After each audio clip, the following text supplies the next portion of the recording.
The Do This podcast is part of the Win, Make, Give podcast network. Join Chad Hyams and guest Emily Marchese as they explore the concept of slowing down to speed up in real estate. Emily, a seasoned agent and team leader from the Jersey Shore, shares her journey of rebuilding a successful real estate team through strategic changes and consistent practices. Dive into Emily's insights on leveraging technology, creating effective transaction plans, and fostering agent consistency. We hope you enjoy this episode of the Do This podcast, presented by Brivity.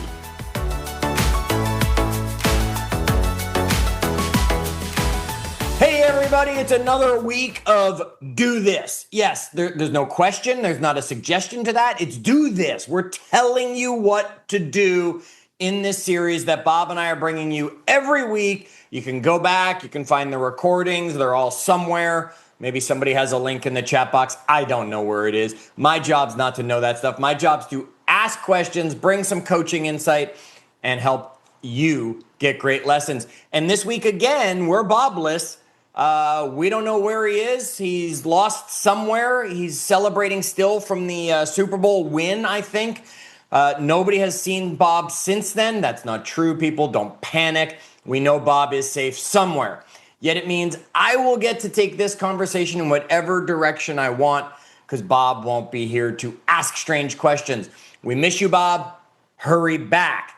Now, let's get to this week because I am being joined by an agent who's going to tell you things that you want to hear. You've hoped somebody would say things like this to you on all the other calls. You've been like, no, where's the person that tells me, whoa, slow down? Aha, she's here this week. Welcome to our Do This call. Emily, thanks for joining us, Emily. Hi, thanks for having me. It's our pleasure. Emily, not everybody knows who you are. I don't read bios. Do your audience a favor. Introduce yourself. Let them know where you are, who you are, why you are, etc. Sure. So I'm Emily Marchese. I'm from the Jersey Shore, originally from Philadelphia. I have a real estate team and brokerage here in Margate, New Jersey, and I'm here to just shed the light, really. I mean, our team's pretty amazing. It's been an 8-year run with this team. I've broken it down, started it up again. I've offboarded everybody and onboarded a whole new team, and I've changed tech a million times. And, here I am today. I'm still doing it, still surviving, still trying to figure it out. Okay, so you said 8 years with this group. How long have you been in the business overall? Yeah, I've been in the business. This year is my 23rd year. Congratulations. Thank you. You can drink happily at that age in this business now. Yeah. So, in the beginning, just a solo agent, I kind of struggled. I got up and running, but the market was good, but then it tanked, 2005, 6, and 7. Yep. Sent me out of the business. I decided I didn't even want to be in real estate anymore by the time 2012 came. So then I took a little time off. I took a break, cleared my head, wound up coming back, and it's been a fun ride ever since. But shortly after picking up a lot of momentum, I realized that a real estate team is what I needed. So let's go back because that was interesting. I didn't hear about that before in any of the notes anyone sent me that I don't usually read anyway. Love you, Dave, for sending them. Thank you. Emily, you said you took a break. Like you got burned out of real estate. It got really tough for a long time in there. If you didn't have an REO account, you were clawing just to survive and make things happen back then. How long did you step away? Yeah, I mean, I basically gave up. I say I retired. I started in 2003 and I sent my license back to the state in like late 2009. I took a break for about 2 years. And then I said, you know what, if I'm going to come back, I'm going to do it right this time. And I went back and, reactivated the license and started up. And I spent a few years really building up some momentum and sales. And, the internet became popular. I never had a CRM. That's probably why I failed. And then, failed forward and came back and got a CRM. And then it's like a whole new world. Sure. Absolutely. Folks, if you're not hearing the lesson, have a CRM. Okay. We happen to have one that we might be suggesting. Exactly. Okay. What did you learn in the 2 years? Oh, no. Chad, are the you there? business. Oh, sorry, you broke up. You froze I for a second. I said, what is it that you learned in those 2 years you stepped away from real estate that you brought back to make you better? Yeah, I mean, some of the things I learned was that nobody was going to give me some magic wand.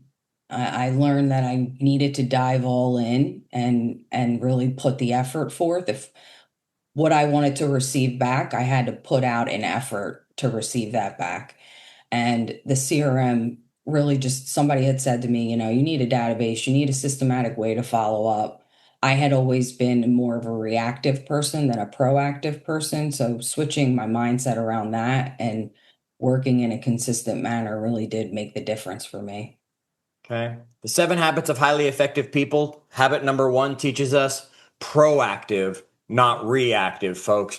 It's a powerful lesson when it finally happens to you, because most of us are not the highly successful people that the book is talking about. We're looking to become that. And that is lesson number 1. It's be proactive, not reactive. Don't wait for the leads to show up. Go get them, for example, in that situation. Okay, Emily, so when we got on the call a few moments before it began, I said, Emily, what are we going to talk about? Right? Because I like to see what your expertise was, what you wanted to focus on. And you said to me that it was actually slowing down to speed up. And that's why I said, I think every agent's going to love hearing this message, because they're looking for someone to give them permission to slow down. Everybody's like, go faster, go harder. Talk to us about this slow down to speed up concept. Yeah, I mean, I felt myself constantly in a reactive state because of the interruptions in workflow. Even though I had good processes and procedures, and it just the minutia of the business just kept, ruining it. And I always felt like I was behind. And I had said to one of my coaches, like, I just feel like I'm not where I need to be. The last 3 years, I really haven't grown.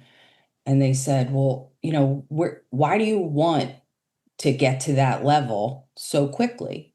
And that kind of took me off my feet a little bit. And I started thinking about that. And, then I was like, all right, maybe I do need to slow down. Maybe I don't need to get where I think I want to go in the quickest amount of time. Maybe I just need to slow it up and focus on the things that are interrupting the workflow. For me, it was the lack of having a really great operations leader. All these years, I've probably gone through about 10 of them in the last 8 years. And so slowing down for me was actually stepping back in the role. And when I did that, when I started doing that, I started to see all of the kinks in the workflow. And that allowed me to like take that role and basically break it apart and start delegating each thing off to someone different. So instead of it all being on one person's plate, now it's spread through a team of people. And that's helped me sleep at night. It's changed a lot of the way I feel around building a team and scaling and growing. It's afforded me a lot. And these last 6 months, even though the money is still the same, the quality of life is much better.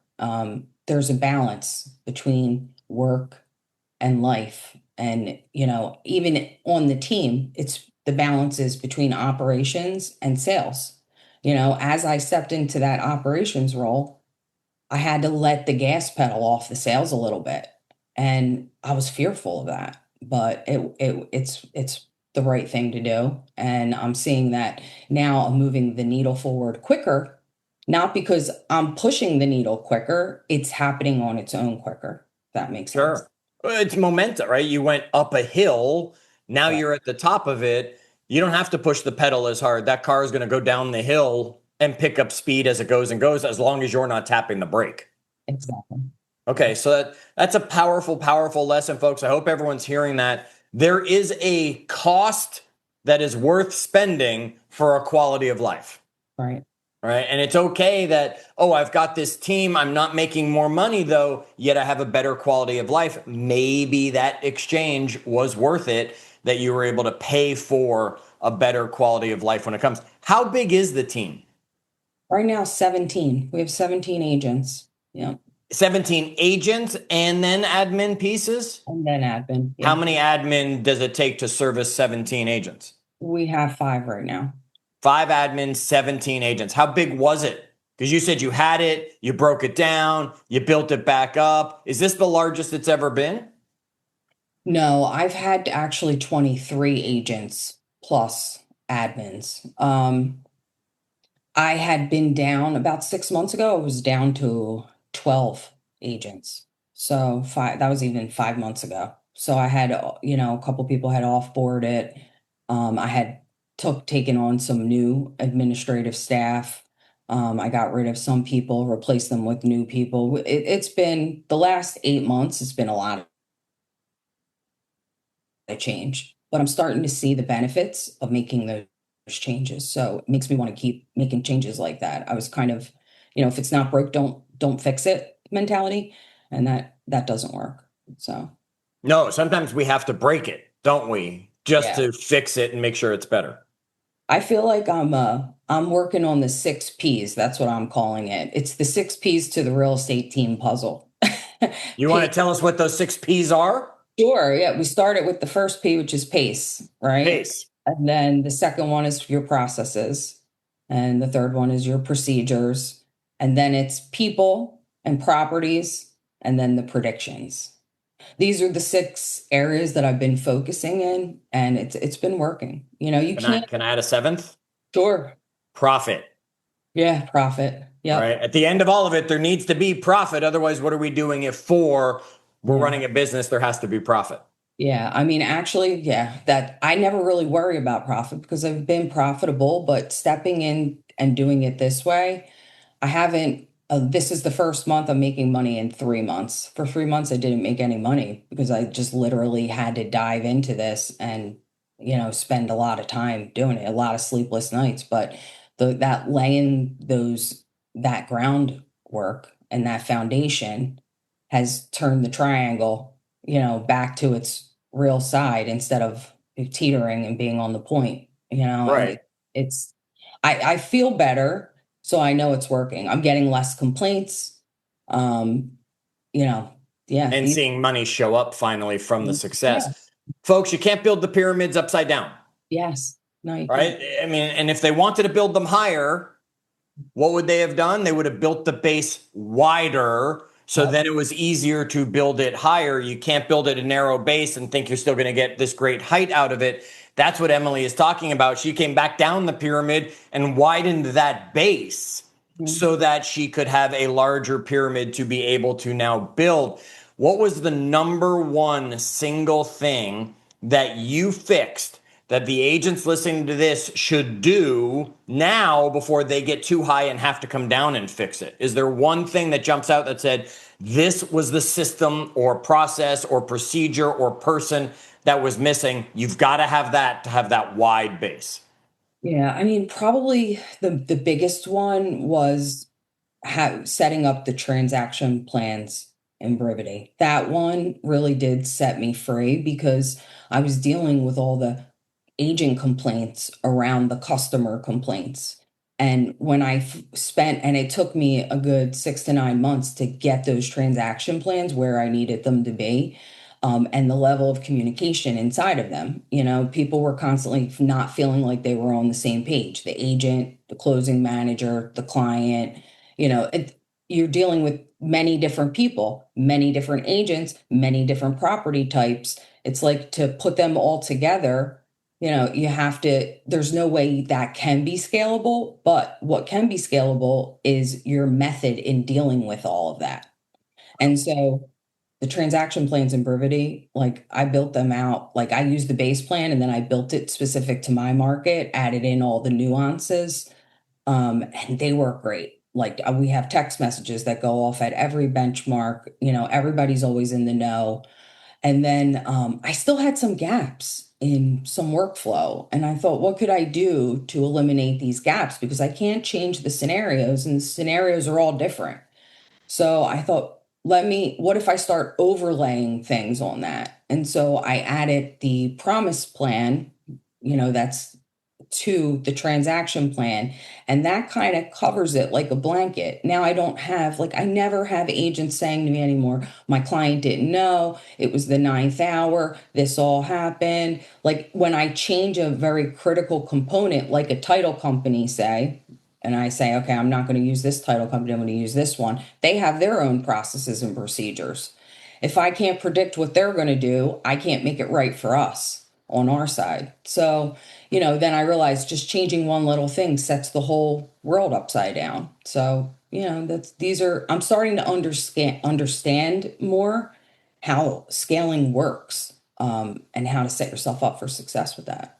That's all, folks. And that's one of the things that Brivity does, right? It helps you build those transaction plans right there to keep the client up to date, keep everybody in the loop up to date as to what's going on.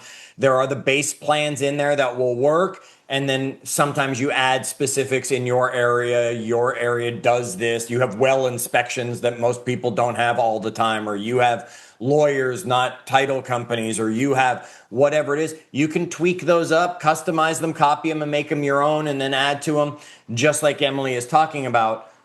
That widened that base, right? Because now we got to remove all those complaints. The I didn't knows, the I wasn't told, I wasn't sure what was going on. That all went away, which made it easier to go to the next level, to the next level, to the next level. Great job on being able to add that. Now, I want to flip our direction a little. That's you as a team builder saying, do this, build that pyramid. As a leader of your team, where are you teaching and how are you teaching your agents about the slow down to speed up concept?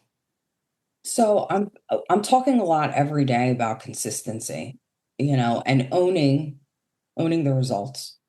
I mean, the reality is, as agents, you build up a lot of momentum and that momentum keeps you going. But when you have, a bad mindset, and the next thing you know, you're not plugging in consistently every day, then your momentum falls behind. And so consistency, like doing a little bit every day goes a lot further than, doing it all in one day and then taking 5 days off.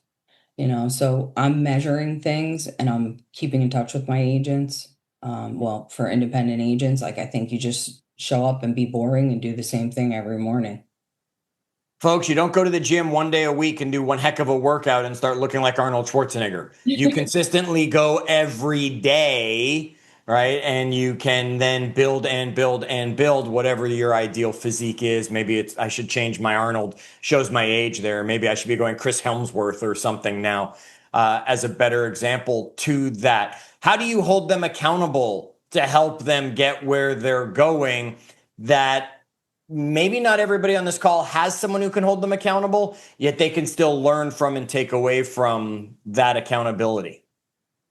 Well, lucky for me, in Brivity, we've got all these measures, right? And the reality is, if we just have so many contacts a day, it keeps our pipeline full. And so we're just focused on the contacts that we make and the appointments that we set. And we don't worry about anything else. You could measure and track 100 things, but if you focus on maybe 3, you're probably going to get a lot further quicker.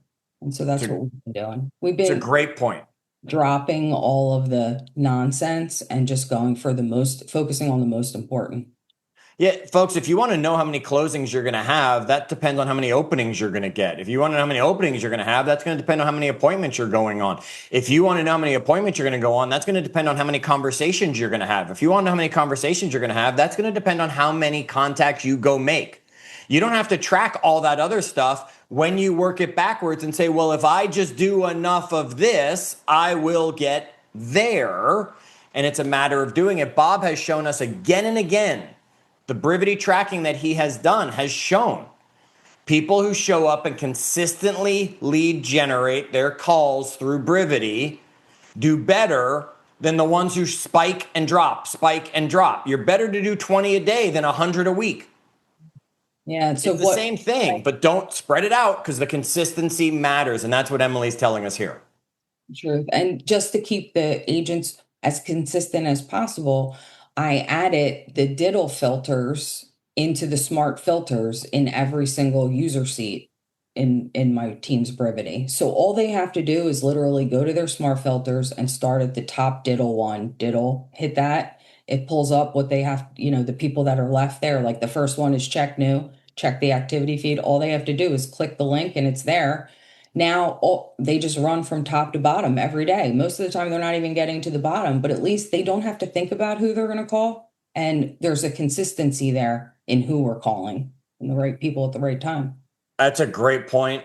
I don't know how many people we talk to that say, I just don't know who to call. So they call the same people, every other week, or they don't call anyone because they can't figure out who to call, or they just call a random list of people that they have no reason to call and then no follow up with. So it was a shot in the dark. Following the Brivity day in a life plan is right there for you, as Emily's right. Call the people who have shown up within the last 24 hours on the website. Call the people who have done this. Call the people who have done that. You will run out of time before you run out of people to call if you're following what the program has built. Exactly. It's really simple. We just kind of overcomplicate it. And the reality is we're never going to be perfect. People have to get that out of their head. Ooh, talk more about that. Yeah, like there's no such thing as perfect when you're dealing with tech. Like right now, the tech glitches in every platform are off the charts. I mean, every single tech platform out there is trying to add AI to it. Yeah. I mean, these interfaces can't handle what we're putting in them. So you have to just like today we were talking about it. Somebody said they were trying to get on the platform and they it was glitching and kept shutting down. And I said, you know what? You got to get over that. You got to get over that. Just forget about it, move on, find something else, shut down your computer, start it back up. It'll probably work again. You know what I mean? And let it go because you're going to deal with it on any platform. So you can't even worry about it. You just got to deal with it and keep it moving. That's a great point. How many of us, because something isn't working right, just throw our hands up and say, well, that's it. It's not my fault. And justify taking the day away from doing what they should do instead of just finding another way to do it because your phone still works. Exactly. Right. And or if you were with Verizon when they had their big outage, there's still other ways to contact people. You could still go to email. You could still text maybe through your computer. You could still social media message those people. You could still go knock on a door. Right. There are other ways, Emily, always to do it. Perfection will never happen. Yeah, it's the truth. Have you ever been close to perfection? No, but I feel like I'm pretty close right now. I doubt I am, but I'm feeling pretty good about the progress that we're making. For me, it's about progress, not perfection in almost every facet of my life.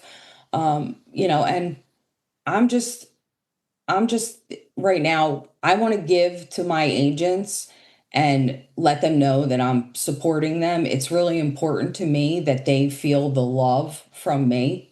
That's what's most important is how they feel and how our client feels.